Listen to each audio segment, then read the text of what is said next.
बादशाहों को भी अपनी बेटियां ब्यानी पड़ती हैं। उनकी बेटियों को पढ़ने का शौक नहीं होता होगा, मुझे है। कहती है ना कहो, तुम्हारी पढ़ाई में कोई रुकावट नहीं। मुकर गए तो लफ्ज वादे हैं तो लिख के दे दो कहीं। ताना बाना जल्द आ रहा है। भूल जा ऐ दिल। हमने ये शादी सिर्फ अपने दुश्मनों को जलाने के लिए की थी। बंदा कभी उस रिश्ते की लाज ही रख लेता है जिसे उसने हजारों लोगों के सामने कबूल किया। आप सोबी बाजू की तरफ आ जाए, चारी बार बार हार रही है। सोबिया बेटी, तुम हिम्मत ना हारना, मैं तुम्हें हारने नहीं दूंगा। आपने मुझे बुलाया? हाँ आओ बेटा। क्या बात है बाबा, आप कुछ परेशान लग रहे हैं। हाँ बेटा, मैं तुम्हारी वजह से परेशान हूं। मैं ठीक हूं, लेकिन अपनी जिंदगी अब गुजारना नहीं बल्कि जीना चाहता हूं। क्या ये जुर्म है बाबा? जीना भी चाहता हूं से क्या मतलब है तुम्हारा? तुम एक खूबसूरत जिंदगी जी रहे हो बेटा, एक खूबसूरत वफादार बीवी, चाहने वाले माँ बाप, कामयाब बिजनेस, खूबसूरत घर, पैसे की रेल पेल। क्या यह खूबसूरत जिंदगी नहीं है? कभी कभी एक चीज की कमी हजारों खुशियों पे भारी पड़ जाती है। एक उदासी है, दिल को बेचैन रखती है। अहमद, मैं तुम्हारा इशारा समझ रहा हूं कि तुम क्या बात करना चाह रहे हो, लेकिन मैं इस बात का कायल हूं कि जिस इंसान ने तुम्हें जिंदगी में दुख की इंतहा तक पहुंचा दिया हो, उसे अपनी जिंदगी और अपने दिल से निकाल फेंको और पीछे मुड़कर कभी मत देखो। मैं ऐसा ही करता, लेकिन ये हकीकत जानने के बाद कि सोबिया से जबरदस्ती सब कुछ छीन लिया गया, मैं आंसू में डूबती हुई एक मासूम लड़की को तन्हा नहीं छोड़ सकता। वो लड़की जिसका साथ मैंने बचपन से लेकर आज तक हमेशा दिया है। अहमद, किसी की बातों में आने से पहले अपनी उस मासूम बीवी के बारे में थोड़ा सा सोच लेना। एक को आंसुओं के समंदर से निकालकर दूसरी मासूम लड़की को आंसुओं में डुबोते हुए तुम्हारा जमीर मलामत नहीं करेगा? हाशी को मुझसे मोहब्बत नहीं है, उसने सिर्फ इंतकाम की खातिर मुझसे शादी की थी। मैं समझा नहीं तुम्हारी बात। किससे इंतकाम लेने के लिए आशी ने शादी की है? ये मैं क्या करने जा रहा हूँ? बाबा की नजरों में आशी की क्या इज्जत रह जाएगी? और अब तो आशी के दिल में हदीद कहीं भी नहीं है। बोलो अहमद, मैं तुमसे पूछ रहा हूं। मेरा मतलब है कि मेरा दर्द देखकर आशी को सोबिया से नफरत हो गई थी, इसलिए मेरा दर्द बांटने के साथ साथ वो सोबिया को जलाना भी चाहती थी। और तुम उसके इन जज्बों का सिला कितना अच्छा दे रहे। आज उसके मैके वाले खाने पे आ रहे हैं। उन्होंने बड़े मान के साथ अपनी बेटी हमारे घर रुखसत की है, और मैं चाहता हूं कि आज तुम दोनों को वो एक खुशबाश कपल के तौर पे देखें। और रही बात उस सोबिया की, तो उसके आंसू पहुंचने के लिए उसके मां बाप हैं, समझे तुम? अब तुम जा सकते हो।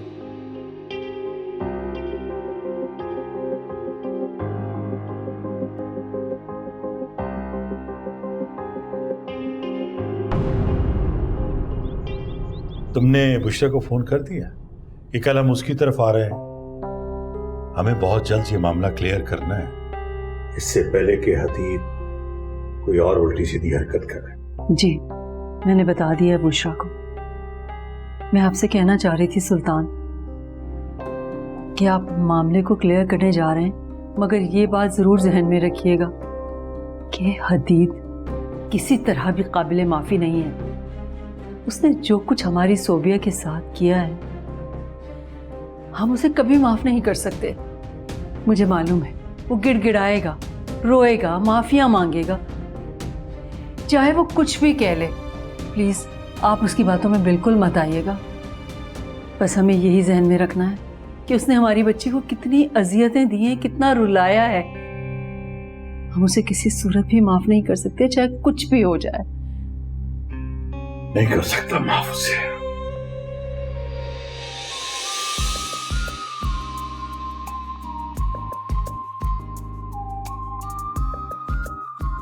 काफी अच्छी लग रही है। वैसे भी अपनों से मिलने की खुशी चेहरे पर काफी रंग बिखेर देती है। सही कह रहे हो तुम, लेकिन फिलहाल ये खुशी तुम्हारे इस तरह अचानक से मेरे सामने आ जाने की वजह से बिखरी है, तो इसका क्रेडिट तुम्हें जाता है। अब मेहमान कब तक आएंगे? वो मैं जल्दी से चेंज कर लेता हूँ। हाँ, वो तुम चेंज कर लो, कपड़े मैंने तुम्हारे बेड पे रख दिए हैं और रेडी हो जाओ तुम जल्दी से।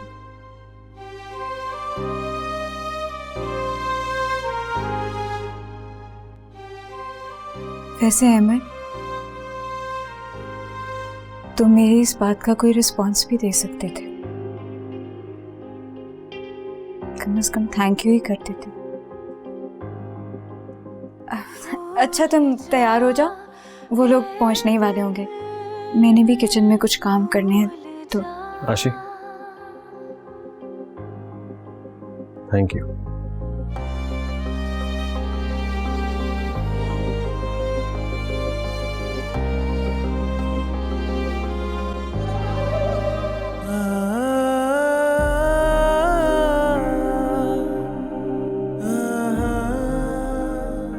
बेटा, हम कल जा रहे हैं हदीद के घर, उससे बात करेंगे, तो परेशान ना हो, सब ठीक हो जाएगा। हाँ बेटा, बिल्कुल फिक्र मत करो, कल सब कुछ हम ठीक करके आएंगे। अब हम हैं ना तुम्हारे साथ।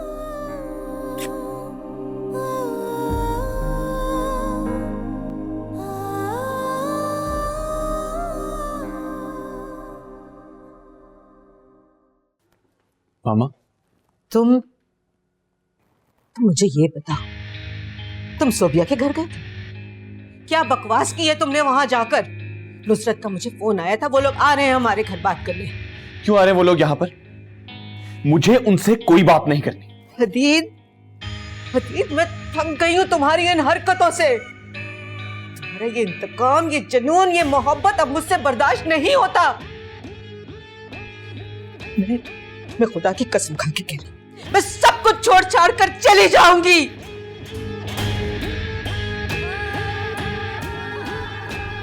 छोड़ दूंगी इस दुनिया को, बहुत पछताओगी तुम। मुझसे ऐसी बात मत किया कर। आपको उन लोगों का एटीट्यूड नहीं नजर आ रहा? उनकी वजह से कितना टॉर्चर हो रहा हूं मैं, जरा एहसास नहीं हो रहा आपको? अदीब, उनकी बेटी के साथ इतनी बड़ी ज्यादती हुई, उसके बावजूद उन्होंने तुम्हारे खिलाफ कोई बड़ा एक्शन नहीं लिया। देखो, अब वो लोग कल आ रहे हैं, उनसे आराम से बात करना, और अगर वो कन्विंस नहीं होते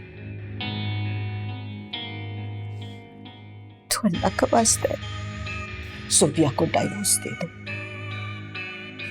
मेरी और अपनी जान इन उलझनों से छुड़वा लो, खुदा का वास्ता है।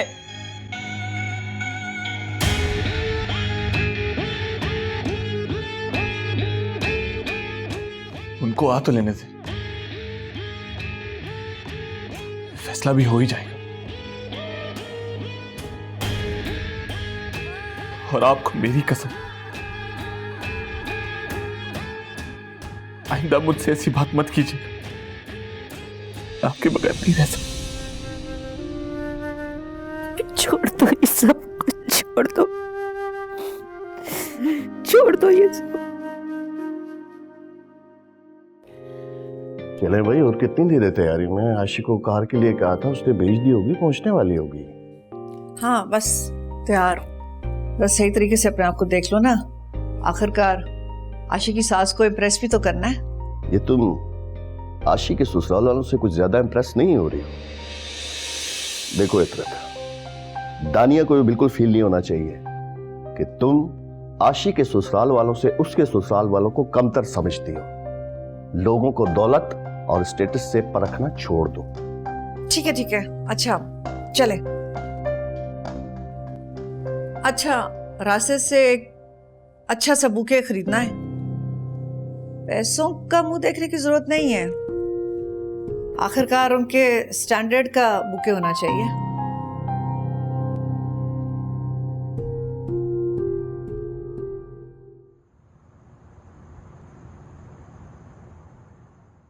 शाम,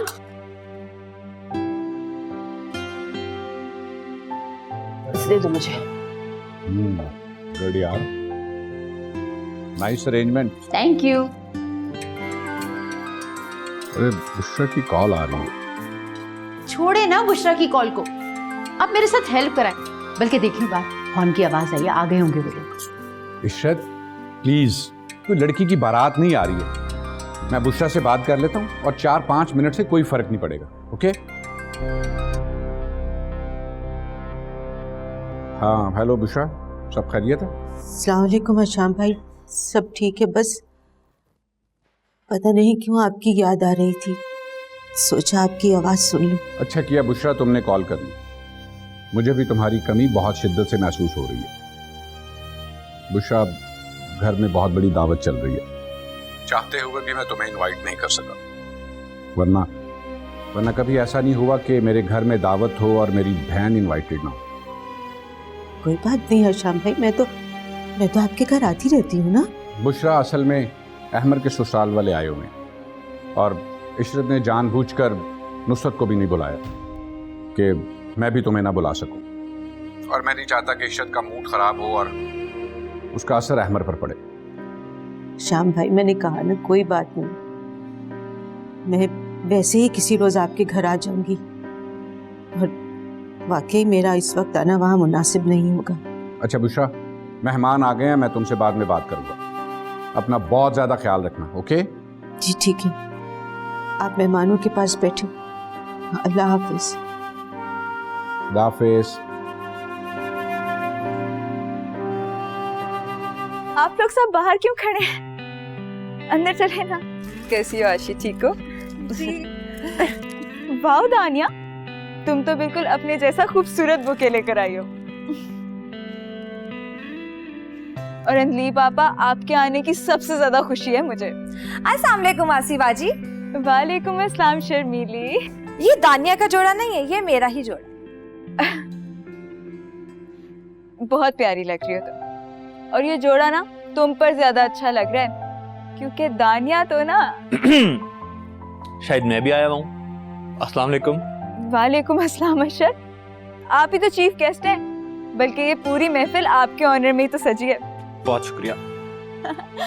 अंदर चले अब। चले। अंकल आंटी वेट कर रहे हैं लाउंज में, आए ना।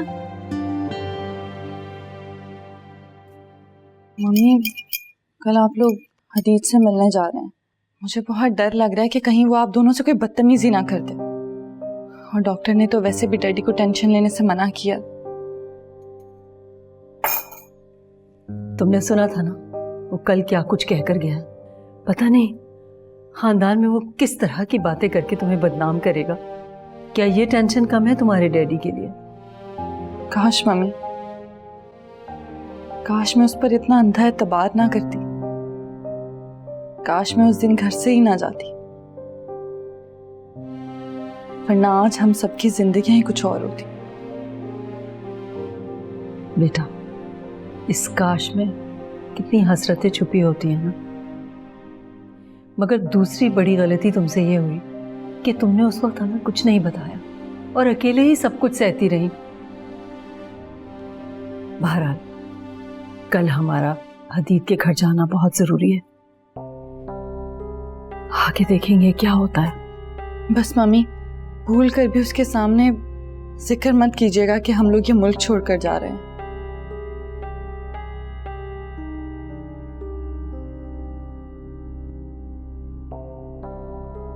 और कल मुझे भी अमर से बात करने का मरहला तय करना है। हदीद के साथ साथ अपनी मोहब्बत से भी तो दस्तबरदार होना है मुझे।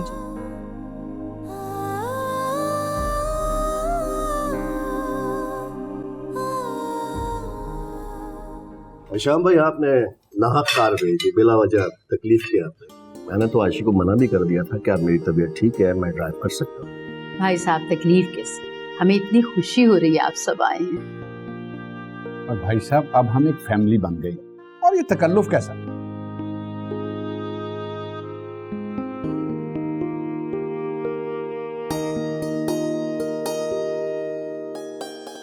बात सुनो, तुमको मैंने कहा था दोनों कड़े पहन के आना, एक भी नहीं पहन कर आई। और ये शर्मीली को तुमने अपना सूट दे दिया। मैं आहिस्ता बोले कि उसका अपना सूट है, मेरा नहीं है। अहमर खाने पे नहीं आया, वो घर पे है या कहीं गया हुआ है? एक्चुअली अहमर आज ऑफिस से थोड़ा लेट आए थे, रेडी हो रहे हैं, आते ही होंगे। आप खाओ ना।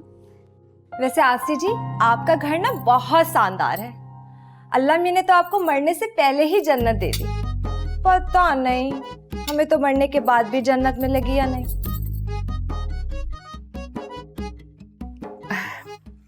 शर्मीली, तुम्हारा बोलना जरूरी था क्या? वैसे एक बात है, शर्मीली ने बात बहुत गहरी की है। शर्मीली गुड। क्या हो गया है? ये तुम खाना खत्म होते के साथ ही चुपके से मुझे यहाँ क्यों ले आई हो? कोई इशरत की बात बतानी है?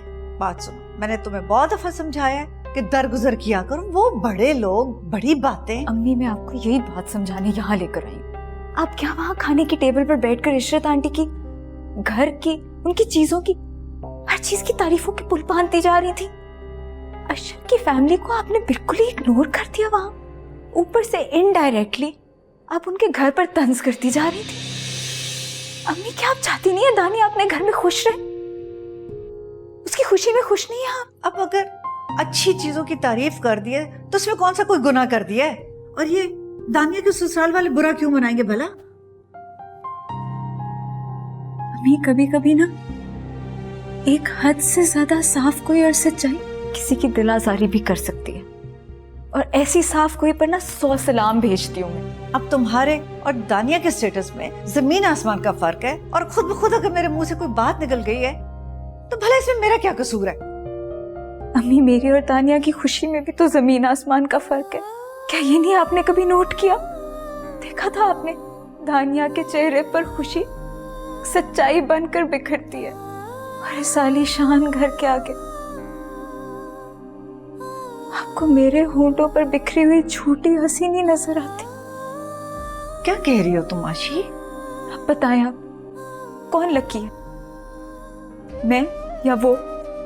मैं समझी नहीं।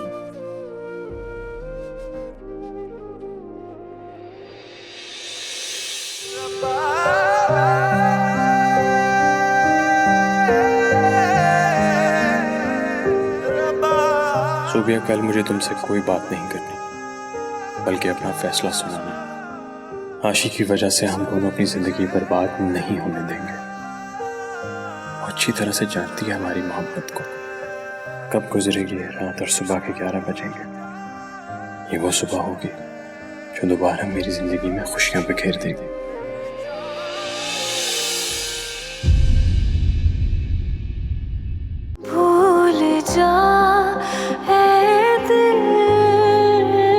आप दोनों भी इधर खड़े हो ना, आखिर आप लोग भी न्यूली वर्ल्ड कपल हैं। नहीं नहीं दानिया, हम तो अब पुराने हो गए, अब तो तुम दोनों का टाइम है। अरे आशी बेटा, ये क्या बात हुई? और वैसे भी कोई इतनी जल्दी पुराना नहीं होता। साथ खड़े होके खूबसूरत सी अच्छी सी पिक्चर्स बनवाओ। ये कैसे एक शरीफ खानदान को आंसू में डुबो दूं? यानी दूसरे लफ्जों में आप मुझे सारी जिंदगी ऐसी आग में झुलसाना चाहती हैं जो आहिस्ता आहिस्ता मुझे जलाकर राख कर देगी। भूल जा